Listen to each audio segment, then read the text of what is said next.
說實話，我實在想不出糖醋排骨還有人一做就废，要麼排骨又柴又硬，要麼粘锅糊底收汁掛不住，还有最重要的糖醋配比，很多人搞不清楚。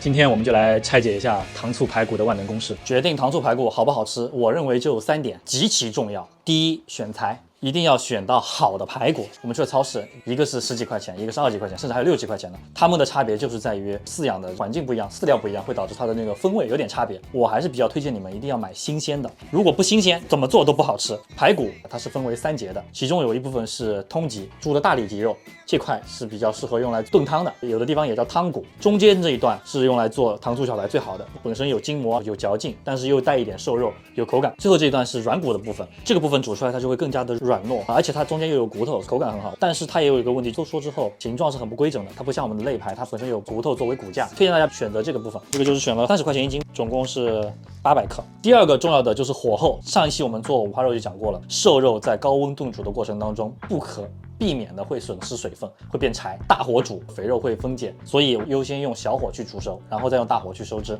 第3個部分就是調味，醋和糖的比例根據肉來配，是一個比較重的酸和比較重的甜，至少我們江浙是這樣。除了剛才我講的3點，我接下來講的都是一些錦上添花的步驟，這些步驟你們根據自己的情況來刪減都是可以的。好，第一步，拿到肉之後先聞一聞有沒有奇怪的味道。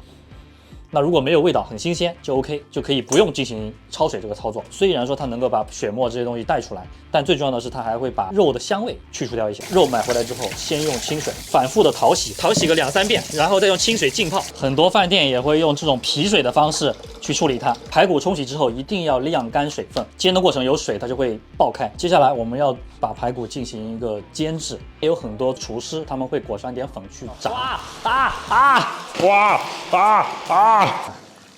它的好處呢，外面有一層薄薄的粉之後，形成的殼會更加吸湯。但是對於我們新手來說，它比較難控制，所以我這邊就推薦大家去煎。第一，能夠讓它有焦香的風味；第二，是能夠去除多餘的油脂。這裡有一個小技巧，這個我是不傳之秘啊，就是不粘鍋。我們普通人做飯不像大廚，他們很好的控制油的溫度、鍋的溫度，我們做不了。買個幾十塊錢的，用完了1年2年就換掉，不粘鍋。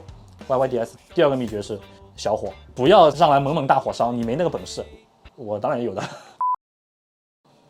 稍微一點點，小火把我們的這個排骨放進去煎制，把它攤平。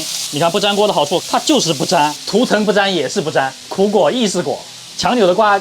我說甜它就甜，自己家做飯怎麼方便怎麼來。煎的過程當中可以適當的把中間和邊緣的肉換一下位置，因為我們這個鍋它是比較大的，火是用的小火，加熱的中心溫度在中間，中間的會焦，邊上的不夠香。生薑的用量是排骨用量的5%，800克排骨用40克的生薑，這個薑用量還是蠻大的，丟下去和這個一起煎。煎排骨的時候不要過分的煎，你煎的時間過長，瘦肉脫的水太多了，就一定會柴。所以這一步千萬要注意。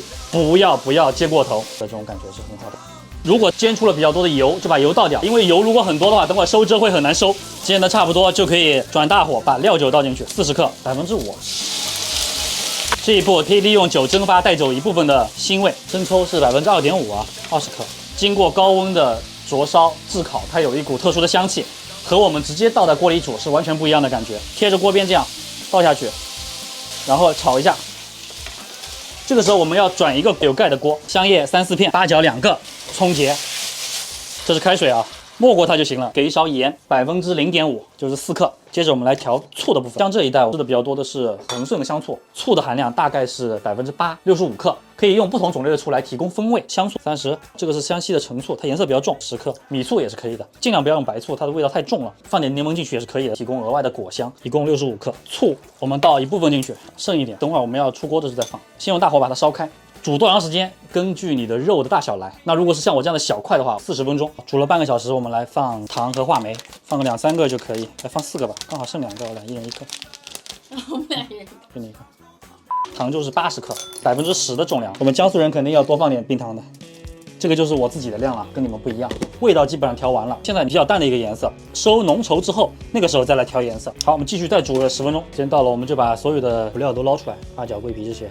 大火猛猛燒啊，這時候我們要收汁了。收汁的時候就要稍微注意推動它，不要讓它粘鍋了。這已經是我們算是精挑細選的排骨了，这就很漂亮。但是你看这個形狀就很難看，這就是它排骨的部位不好。想要做出一盤擺盤特別好的排骨，一定是花很多成本的。這也就是為什麼有的時候去餐廳看上去那麼一小塊要很貴的價格，就是因為它淘汰了很多別的不需要的部位。整個大火收汁的過程可能要12到15分鐘，然後現在我們已經煮了10分鐘了，汁收的已經差不多了。看顏色，我覺得是比較淡的，這時候我們就來找顏色，少量多次的加老抽來調顏色。不着急，因為老抽它的上色是變化很快的，在很多地方糖醋排骨這樣就 OK 了，我們還要再深一點，再粘稠一點。我們來收汁兒，收的快差不多的時候就可以轉成中火，防止它燒焦了啊。這個汁兒要收到很粘稠啊。最後之前剩的這些醋，沿着鍋邊這樣倒下去，形狀還是不得行，排骨還是不太好。我們可以把我們的這個汁兒澆上去，撒上一點芝麻做點綴，放涼了吃更有感覺。看一下這個狀態啊，這個汁兒一定要這樣粘稠，因為我們糖放的是很多的，我一定要脫骨，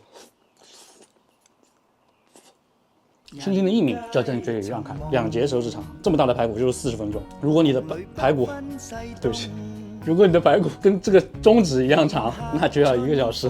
調味，我之前給的比例是一個比較標準的調味。如果有什麼問題，我們在評論區繼續交流。有什麼想讓我做的這種家常菜做不明白的，也可以留言告訴我，好吧？我們今天到這裡，拜拜。